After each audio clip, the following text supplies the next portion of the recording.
ಮೊದಲನೇದಾಗಿ 16ನೇ ತಾರೀಕು ನಮಗೇನಂತ ಈ ಲಕ್ಷ್ಮೀ ನಿವಾಸ ಸೀರಿಯಲಲ್ಲಿ ಈ ಕಳ್ಳಾಚಾರಿ ಅನ್ನೋ ಪದವನ್ನು ಬಳಸಿ ಜಾತಿ ನಿಂದೆಯನ್ನು ಮಾಡಿದ್ದಾರೆ ಅಂತ ನಮಗೆ ವಿಷಯ ಗೊತ್ತಾಗುತ್ತೆ. ಗೊತ್ತಾಗಿದ್ದ ತಕ್ಷಣ ನಮ್ಮ ಸಂಸ್ಥೆಯ ಎಲ್ಲ ಪದಾಧಿಕಾರಿಗಳು ಹಾಗೂ ಮುಖ್ಯಸ್ಥರು ಕೂಡ ಇದ್ರ ಬಗ್ಗೆ ಧ್ವನಿ ಎತ್ತುತ್ತಾರೆ. ಇಲ್ಲ, ಇದು ಧ್ವನಿ ಎತ್ತಿ ಇದ್ರ ಫಸ್ಟು ಇದು ಮಾತಾಡಿ, ನಾವೆಲ್ಲ ಬೆಂಬಲ ಇದ್ದೀವಿ ಅಂತ ಹೇಳ್ತಾರೆ.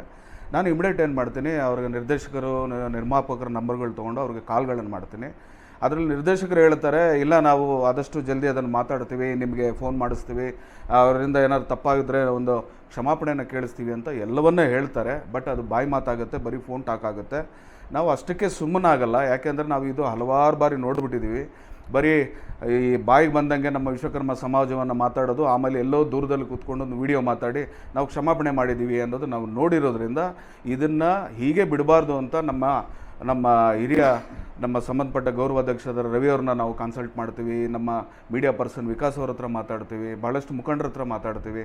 ಇದೆಲ್ಲ ಮಾತಾಡಿದಾಗ ಅವರು ಒಂದೇ ಮಾತು ಹೇಳ್ತಾರೆ, ಇಲ್ಲ ಇದನ್ನು ಕಾನೂನಾತ್ಮಕವಾಗಿ ಏನಿದೆ ಅದನ್ನು ಹೋರಾಡೋಣ, ಇದಕ್ಕೆ ಒಂದು ಅಂತ್ಯವನ್ನು ಕಾಣಿಸ್ಲೇಬೇಕು. ಯಾಕಂದರೆ ವಿಶ್ವಕರ್ಮ ಸಮಾಜದ ವಿಷಯವನ್ನು ಯಾರಂದರೆ ಅವರು ಬಾಯಿಗೆ ಬಂದಂಗೆ ಮಾತಾಡೋದನ್ನು ಕಡಿವಾಣ ಆಗಬೇಕು, ಇನ್ಮೇಲೆ ಯಾರು ಮಾತಾಡಬಾರ್ದು, ಇದಕ್ಕೆ ಒಂದು ಕಾನೂನಾತ್ಮಕ ಉತ್ತರವನ್ನು ಕೊಡಬೇಕು ಅಂತ ಹೇಳ್ತಾರೆ. ನಾವು ಇಮಿಡಿಯೇಟ್ ಏನು ಮಾಡ್ತೀವಿ, ಅದಕ್ಕೆ ಸಂಬಂಧಪಟ್ಟಂಗೆ ನಮ್ಮ ಲಾಯರ್ಗಳನ್ನ ಹತ್ರ ಮಾತಾಡಿ ನೋಟಿಸ್ಗಳನ್ನು ಇಶ್ಯೂ ಮಾಡ್ತೀವಿ, ನಿರ್ಮಾಪಕರು, ನಿರ್ದೇಶಕರು ಹಾಗೂ ನಟರ ಬಗ್ಗೆ. ಹಾಗೂ ಅದೇ ರೀತಿ ಕಂಪ್ಲೇಂಟನ್ನು ಜ್ಞಾನಭಾರತಿ ಕಂಪ್ಲೇಂಟ್ ಸ್ಟೇಷನ್ಗೆ ಹೋಗಿ ACP ಅವ್ರ ಹತ್ರ ಮಾತಾಡಿ ಕಂಪ್ಲೇಂಟನ್ನು ನಾವು ಲಾಡ್ಜ್ ಮಾಡ್ತೀವಿ. ಅದಕ್ಕೆ ನಾಳಿದ್ದು ಅವರು ಕರೆದು ಇನ್ನೂ ಉತ್ತಮವಾದ ರೀತಿಯಲ್ಲಿ ಅದಕ್ಕೆ ಸ್ಪಂದನೆಯನ್ನು ಮಾಡಿ ಅದು ಹೊಸ ರೀತಿಯಲ್ಲಿ ಅದನ್ನು ಯಾವ ರೀತಿಯನ್ನು FIR ಮಾಡಬೇಕು ಅನ್ನೋದನ್ನು ನಾಳಿದ್ರಲ್ಲಿ ನಮಗೆ ಕಂಪ್ಲೀಟ್ ಮಾಹಿತಿ ಗೊತ್ತಾಗುತ್ತೆ. ನಾವು ಇಷ್ಟುವರೆಗೂ ಕೆಲಸ ಯಾಕೆ ಮಾಡ್ತಾ ಇದ್ದೀವಿ ಅಂದರೆ, ವಿಶ್ವಕರ್ಮ ಸಮಾಜದಲ್ಲಿ ಧ್ವನಿ ಎತ್ತುವವರು ಭಾಳಷ್ಟು ಕಮ್ಮಿ ಆಗೋದ್ರು. ಇಡೀ ತಾಲೂಕು ಜಿಲ್ಲೆಯಾದ್ಯಂತ ಇರುವಂಥ ಎಲ್ಲ ವಿಶ್ವಕರ್ಮಗೂ ಇರೋದು ಒಂದೇ ಭಯ ಏನಂದರೆ, ನಮ್ಮದು ಕಾಯಕ ಸಮಾಜ ಸರ್, ಎಲ್ಲ ಕೆಲಸ ಮಾಡಬೇಕು, ರಾತ್ರಿ ಆದರೆ ಜೀವನ ನಡೀಬೇಕು, ಮತ್ತೆ ಕೆಲಸ ಮಾಡಬೇಕು. ಆದರೆ ಯಾರೂ ಕೂಡ ಶಕ್ತಿಯುತವಾಗಿ ಧ್ವನಿ ಎತ್ತವರು ಹಾಗೂ ಅದ್ರ ಬಗ್ಗೆ ಕಾನೂನಾತ್ಮಕವಾಗಿ ಹೋರಾಡುವಂಥ ತಿಳುವಳಿಕೆಗಳು ಭಾಳಷ್ಟು ಕಮ್ಮಿ ಇದೆ ಅಂತ ನಮಗೆ ಅರಿವಾದ ಮೇಲೆ ಬೆಂಗಳೂರಿನಲ್ಲಿ ಒಂದು ದೊಡ್ಡ ಯುವಕ ಪಡೆಯನ್ನು, ಸಮುದಾಯವನ್ನು ಹಾಗೂ ವಿಶ್ವಕರ್ಮ ಸಮಾಜವನ್ನು ಕಟ್ಟಬೇಕು ಅಂತ ಹೋರಾಡ್ತಾ ಇದ್ದೀವಿ. ಅದರಲ್ಲಿ ನಾವು ಜಯವನ್ನು ಪಡೆದಿದ್ದೀವಿ. ಆ ಜಯದ ಒಂದು ಮುನ್ಸೂಚನೆಯನ್ನು ನಿಮಗೆ ಮುಂಚಿತವಾಗಿ ನಿಮ್ಗೆ ಹೇಳ್ತಾ ಇದ್ದೀನಿ. ನಾಳೆ ಒಂದು ದೊಡ್ಡ ಮಟ್ಟದಲ್ಲಿ ನಾವು ಇದರಲ್ಲಿ ಜಯಶಾಲಿ ಆಗ್ತೀವಿ ಅನ್ನೋದು ನಮ್ಮ ನಂಬಿಕೆ. ಈಗ ಅದ ನಂತರ ನೀವು ಕಾಲ್ ಮಾಡಿ ಮಾತಾಡಿದ ನಂತರ ಅವ್ರು ಕೊಟ್ಟಿದ್ದಂಥ ರೆಸ್ಪಾನ್ಸ್ ಪ್ರೊಡ್ಯೂಸರ್ಗಳು ಮಾತಾಡಿದ್ರು ನಿಮ್ಮ ಹತ್ರ?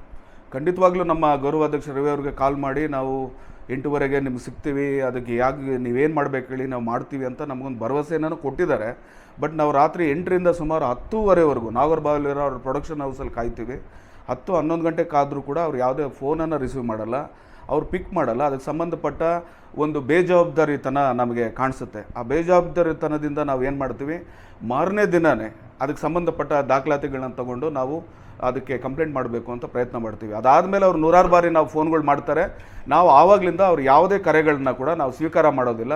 ಕಾನೂನಾತ್ಮಕವಾಗಿ ಹೋರಾಡಬೇಕು, ಇದಕ್ಕೆ ಸರಿಯಾದ ಅಂತ್ಯ ಅವ್ರಿಗೆ ಕಾಣಿಸ್ಬೇಕು ಅನ್ನೋದು ನಮ್ಮ ನಿರ್ಧಾರ ಗಟ್ಟಿಯಾಗಿ ನಿಂತ್ಕೊಂಡ್ಬಿಡುತ್ತೆ ಅವರು. ನನ್ನ ಹೆಸರು ವಿಶ್ವನಾಥ್ ಆಚಾರ್ಯ ಅಂತ, ಚಿನ್ನಾಭರಣ ತಯಾರಕರ ನಿಗಮದ ರಾಜ್ಯಾಧ್ಯಕ್ಷ ಕೆಲಸ ಮಾಡ್ತಾಯಿದ್ದೀನಿ. ಎಲ್ಲ ಚಿನ್ನ ಬೆಳ್ಳಿ ಇಡೀ ತಾಲೂಕು ಜಿಲ್ಲೆಯಾದ್ಯಂತ ಇರುವ ಎಲ್ಲ ನನ್ನ ಅಕ್ಕಸಾಲಿ ಸಮುದಾಯಕ್ಕೆ ನಾನು ರೆಪ್ರೆಸೆಂಟಿವ್ ಆಗಿ ಬೆಂಗಳೂರಲ್ಲಿ ಕೆಲಸ ಮಾಡ್ತಾಯಿದ್ದೀನಿ.